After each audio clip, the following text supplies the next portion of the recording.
Are live, or so it tells me on Streamyard as I'm working on this.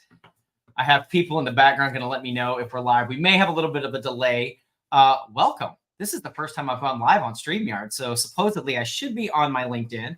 I should be on my YouTube channel, and I should be on my Instagram. So hopefully you are seeing me in one of these spots. If we haven't met before, my name is Jimmy Hayes Nelson. Most people just call me Coach Jimmy.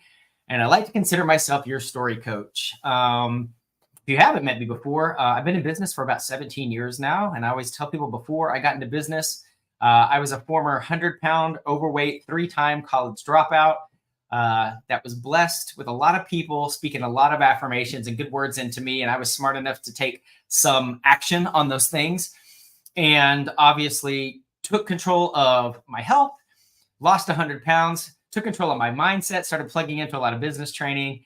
And then now for the past 17 years, I have worked with people just like you. Every time I'm on stage and have an opportunity to give my keynote, I say, I believe everyone has a 7-figure story if it's well-crafted.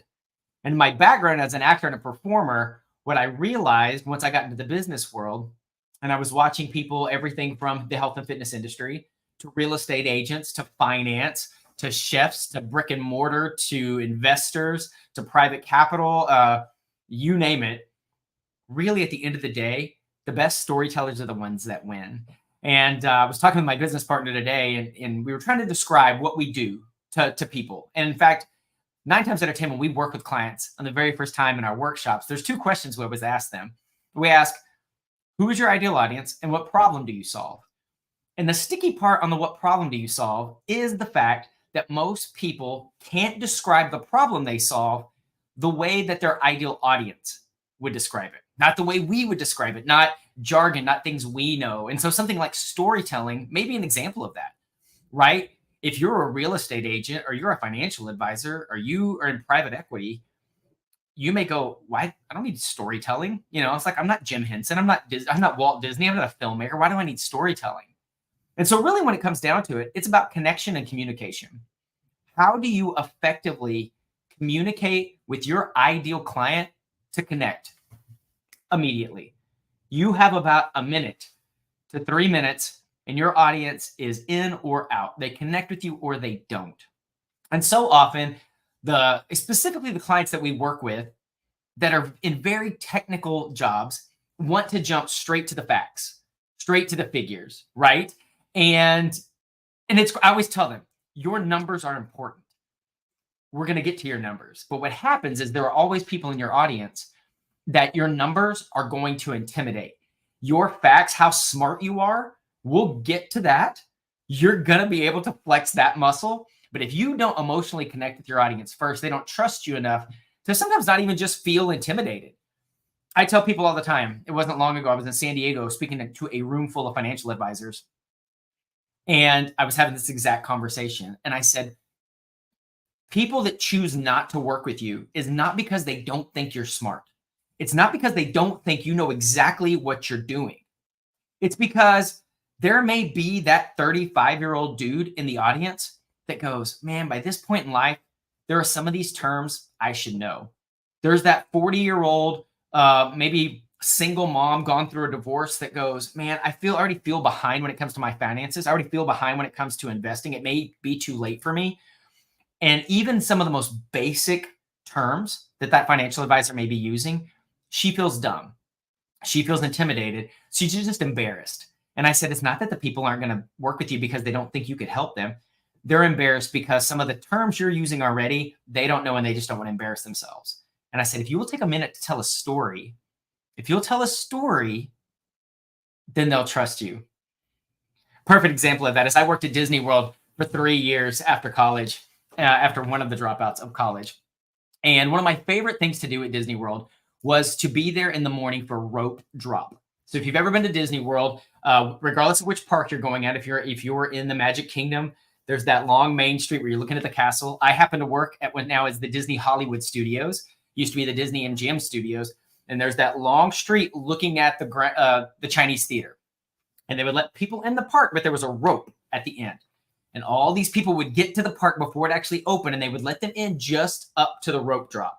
and you saw all these families and everybody in the energy. And it was so fun to be there in the mornings outside the ride and watching these people get ready. And it would be this big countdown, and the rope would drop, and then we'd watch everybody just pile into the park. And me and my fellow cast members knew that there were two types of people. There were those people that just rushed straight into the park, and it was just like they didn't really have a plan. They were just kind of run, and the first thing they saw, and they were just going to go somewhere. And then there was those other families that would stop at the kiosk that was right there at the side, and they'd grab a map. And they'd grab a map, and they'd sit, and they would pause for a minute. You could see them planning out and looking at the map and looking at the park and everything had to offer, because they had a guide and a map to look at it a little bit. Here's the crazy thing. By the end of the day, you could always tell. If I didn't see a map or I did see a map, I could absolutely tell who was who. Those families that looked exhausted, that were yelling and screaming at each other, the kids were mad, the parents were out at the happiest place on earth, and they just looked completely miserable no matter how many hundreds of thousands of dollars they had spent for that vacation. I knew that was the family that just ran into the park with no plan. However, if I saw the people that were going to come and maybe they were going to use that ride, my great movie ride that I worked at, that was going to be the bow at the end of their night, and they walked up just so happy because they'd gotten to do everything they wanted to do. They got to do it in the right order. Those were the people with the map. Those are the people that, instead of doing it on their own, choose to use a guide, choose to use something that a professional that's in that park every day put together, and they had the better experience. I feel like in a lot of our lives, we could do things on our own, or we could use a guide to help us along. As your financial advisor, and that's the example that I gave them of a story that had really nothing to do with being a financial advisor or not, on something that people could do without a guide, or people could do with a guide, and what was something, how did that change their life? And it doesn't just work for financial advisors. I feel like half of the time that we get into something at the end of a talk, there's a few reasons people don't take action, right? There's a few reasons people don't take action. And sometimes it's urgency, right? Sometimes it's like, I could probably do this later. I could wait on this. And in that case, we're going to tell an urgency story. We're going to tell a story of a time we had a choice to take action or not take action. And because we took action, we benefited. Or maybe we tell the other side of that story. Every story is either a pattern of what to do or a lesson of how to avoid some pain. So maybe we tell a story that shows, hey, we didn't take action, and this is the pain that I suffered, right? So that's urgency. Sometimes it's a story about, well, this is the way I've always done it. You know, this is the way my parents did it, or this is the way I've always done it. So maybe we share a story about somehow we did something that we've always done. We just thought that was the way to do it because that's what our parents did. That's the way we've always done it, which is a terrible excuse to do anything at all. But maybe we can find an example in our life that, again, doesn't have to do anything necessarily with our business. And we show them how, hey, I'd always done it this way because I thought that was the only way to do it. I opened my mind. I was willing to look at something a little differently. And here were the benefits. Maybe it's in the way you ate. Maybe it was in the way you worked out. Maybe it was in the way you just prepared a certain food, or maybe it's a gardening thing. I don't know. Just one way I was like, well, I always did it this way, until somebody told me there's another way to do that. And you would share a story like that. Or lastly, one like I shared before, it's hire an expert story. It's the idea that they probably think they could do it by themselves. They think you give your presentation, you've talked about your facts and figures, you've talked about the things that you've done, and they think, okay, I got this. And a lot of times at the end of a story like that, a great way to put a bow on it is simply, look, I find in all of our lives, there are times that we think we can do something on our own that we may only do once or twice in our entire life. But there are people that do this every day that are going to make it easier on you.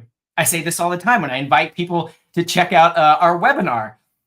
It's, look, I could give you some strategies. You could look up ways to tell a story, communication skills, and you may be able to put something together. You may be able to build that keynote, but you're only going to build that talk. You're only going to try to put together that mission statement for your business once or twice in your career. I help people do that every day. And so I would love to help you figure out, what is that story? What's that thing you want to teach? How can you connect with your audience as well? I encourage you to take this time. If you've watched this and it's been helpful, I would love to see in the comments how this has been helpful. I'd love to see in the comments some stories that you've come up with as well. But more than anything, I would love to invite you to join us at our next webinar where we talk about this and so many other strategies of how you can get more customers, how you can build your business when you learn how to tell a story, a personal story that ties to your product and service, a personal story that immediately connects with your audience. Simply go to wellcraftedstorywebinar.com, wellcraftedstorywebinar.com, and register for our next webinar. Because I believe everyone has a 7-figure story if it's well crafted. My name is Coach Jimmy, and hopefully we'll see you on the webinar at wellcraftedstorywebinar.com, and we'll see you next time. Take care.